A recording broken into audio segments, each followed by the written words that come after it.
All right, thrilled now to be joined by Peter Schweizer, president of the Government Accountability Institute and author of Blood Money, Why the Powerful Turn a Blind Eye While China Kills Americans, his most recent book. Peter, thanks so much for joining me on the U.S. Report.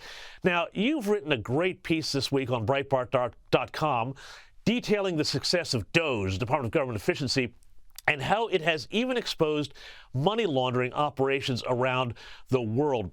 Peter, what have you made of DOGE's successes, hits, and maybe any misses in the first month or so of President Trump's second term?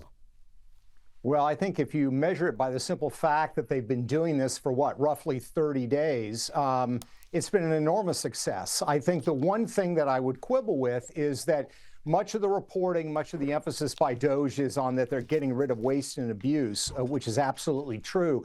But there's intentionality behind a lot of this money that's being spent. It's not just frivolous waste. Oftentimes, the money that is being spent is being done for a political purpose. It is either to serve as a slush fund, or I would argue to sort of politically launder money to allies and supporters. And this is particularly true when it comes to government agencies like the United States Agency for International Development, USAID. They often deal with things like natural crises, like the earthquake in Haiti. And these contracts are rife with corruption because they are usually no-bid contracts because it's a crisis. And oftentimes the beneficiaries are politically connected. They're people that are either donors to the president that has put them, that they have helped put into office, or it is people that are former aides or people that have endorsed their campaigns. So it's a slush fund. This is not just sort of a ridiculous, irresponsible waste. Well, yeah, and Peter, we hear stories about, billions of dollars going in aid to various countries like Haiti, but very little of that actually getting through and winding up on the ground. So clearly that money is going somewhere, but also some of this USAID money, it seems to have been used to do things, and they use sort of euphemisms like strengthen democracy and things like that, but which is really about funding opposition groups and trying to create political conditions that are favorable to not necessarily the U.S., but to a certain outlook that's very prominent within Washington around a very certain type of kind of restrictive liberalism. Yeah, no, absolutely. I mean, there was a story that there was a nonprofit organization that dealt with LGBTQ issues that was laying off staff because their USAID contract was cut. The group was based in London. As far as I know, London does not mean developmental aid. So it shows how far this has gone from its original mission. And it also shows the sort of political nature of a lot of this. I think a lot of Americans don't mind if you're trying to help people in poverty-stricken areas of the world develop and grow economically. But USAID has morphed far from that. It's also associated with a lot of political activities. The Haitian earthquake, for example. Hillary Clinton, as the Secretary of State, was in charge of reconstruction after that horrific event.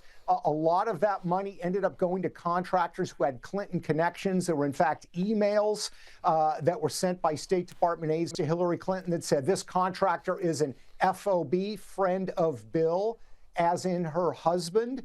And some studies show that more than 60% of the aid dollars that were supposed to flow to Haiti actually never made it out of the Washington, D.C. area. They went to these developmental, consultancies that are based in the Washington Beltway. And of course, these consultancies are often run by political allies, former political aides, et cetera. So when they run around screaming and saying that this is going to lead poor people in the developing world to suffer, that is simply not true. What's going to happen is a lot of consultancies in Washington, D.C. are going to have to find a different line of business. Well, that's a really fascinating thing, and I'm glad you talked about that because, you talk about draining the swamp, and that's one thing, but you're really talking about draining the money out of the swamp. And my feeling is that that this administration has worked out that USAID is the way that they have been enriching the political class in Washington. You even had a little bit of an exchange with Elon Musk on X, I think, this week about this. Tell us about it.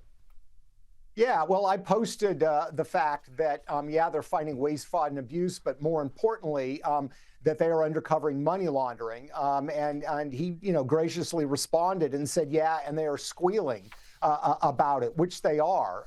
And one of the cases we talked about USAID, I would go to the Environmental Protection Agency, which, Lee Zeldin, the new director, believes he's going to be able to cut 65% of the budget. One of the things that we talked about was Stacey Abrams, who was a candidate for governor in the state of Georgia. She ran twice and lost, but an important figure in the Democratic Party. Her organization received a $2 billion grant from the Environmental Protection Agency. The organization is called Power Forward. Here's the odd part.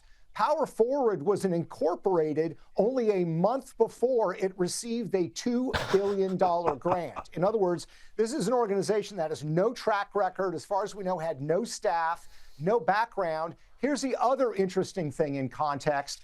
When you look at the timing of that $2 billion grant, it came shortly after Stacey Abrams came out very vigorously in supporting Joe Biden in 2024, continuing to be on the campaign trail. There was a lot of pushback among Democrats saying he's too old, he needs to make room. Stacey Abrams came out forcefully in his favor. Within 30 days, her organization received approval for this $2 billion grant. And the other board of directors on this organization and the senior staff are all Democrats. They either worked in the Biden administration or on the campaign. So it's an example of how these slush funds operate. It's not helping the environment. It's helping feather the nests of political operatives.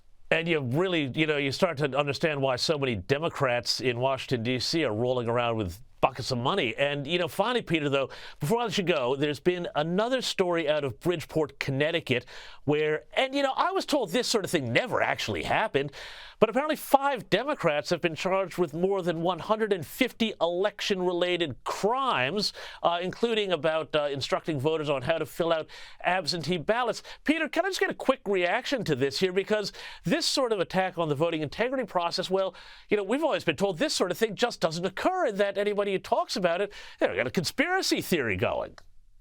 Yeah, no, it's a huge problem. It continues to be a huge problem. They even have names for it. In South Florida, they call it granny farming, where they go into retirement homes.